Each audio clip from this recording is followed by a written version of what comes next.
Hello everyone, and welcome to another amazing service here at Victory Assembly. We're so excited to see each and every one of you, especially those who might be worshiping with us for the first time today. If today happens to be your first time with us here at Victory Assembly, we're so excited you came.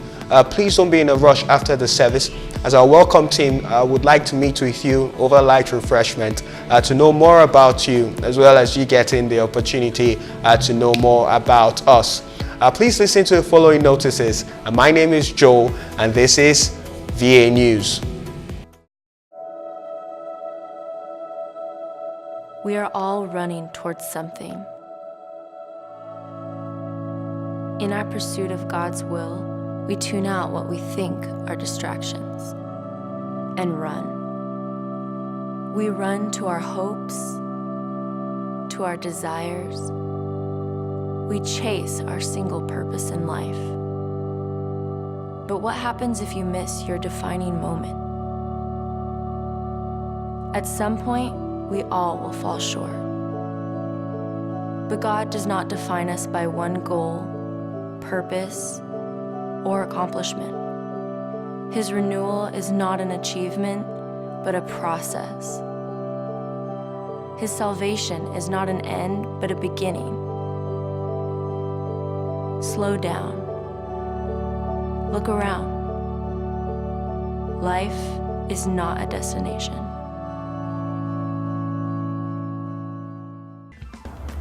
Okay, so here in Victory Assembly, we have little cell groups that we call encounter groups. These are little groups that meet in homes, small families. It gives us a chance to interact so much better. Now, if you're new in church, or perhaps you're not new and you've not just been able to join any encounter group, we'd like to encourage you today. After the service, grab an usher, ask them which one is closest to your address, and they'll point you in the right direction. I'm part of one, and it's so beautiful to have such a lovely time with us ladies. We happen to just be ladies in my encounter group, but it's such a lovely bonding time. We have such great times. Sometimes we just watch movies, sometimes we talk about the scripture, sometimes we have a worship session, and I tell you, I come away from there feeling so much more refreshed. It's a chance for you to be part of a small unit. And if you're feeling like, you're far away from home, wherever you're from, an encounter group is what you need. So if you're not part of one, grab an usher after the service and find out which one is closest to you. And on that note as well, if you've noticed that there's some people that you just don't see in church ever so regularly, perhaps they miss out every now and again, and you're concerned about them, we do have people that reach out to people that are not so consistent in church, and we call them brothers keepers. So we're telling everyone in church today to be your brother's keeper. If there's anyone that you're not seeing quite as often, or you've been seeing for a while and you stop seeing, you get in touch with them. Tell them you'd love to see them. Find some time, spare some time to see how they're doing and get them back in church.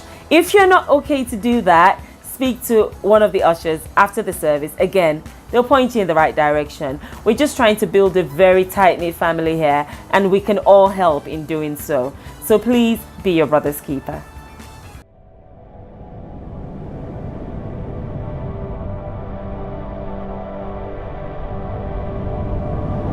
Faith works. This is the message of James, that we, in our own ability, cannot stand in the face of adversity. We could never find the strength to trust without faith, because we don't have the capability to see above the trials that we meet, to keep our eyes focused on the King while counting the situation we are currently experiencing as joy. Faith works. This is the essence of James. We don't work to be saved. We work because we are saved. Without faith, without works, we too quickly become that man in the mirror staring at his face, but then forgets the way he looks as soon as he turns away. But with faith, with works, we stay steadfast on this journey, progressively sanctified, knowing we'll be perfected once we reach the other side. Faith works. This is the cry of James, that faith apart from works can never be sustained, that in every day and in every way we should see this truth proclaimed, because it's faith that makes us doers of the word, not just hearers. It's faith that keeps us humble, not proud.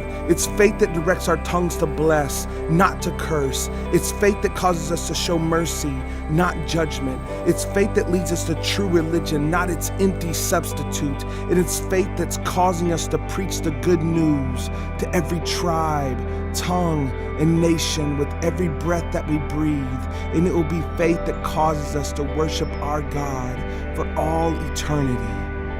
This is the message of James. Faith works.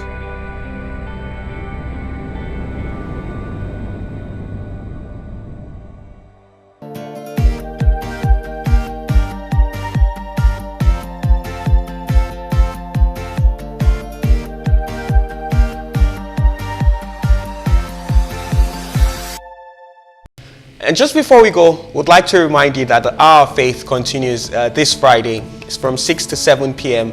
and the venue still remains Joy Assembly. And also next week Sunday, we will not be meeting here at the Hilton. We'll be back to the Mercure Hotel. And if you see someone who hasn't been in church for a while, please encourage them and remind them that next week Sunday we'll be back at the Mercure Hotel. And that's all we have for you this week. Do enjoy the rest of the service. See you next week, and God bless you. Amen. Amen. Amen.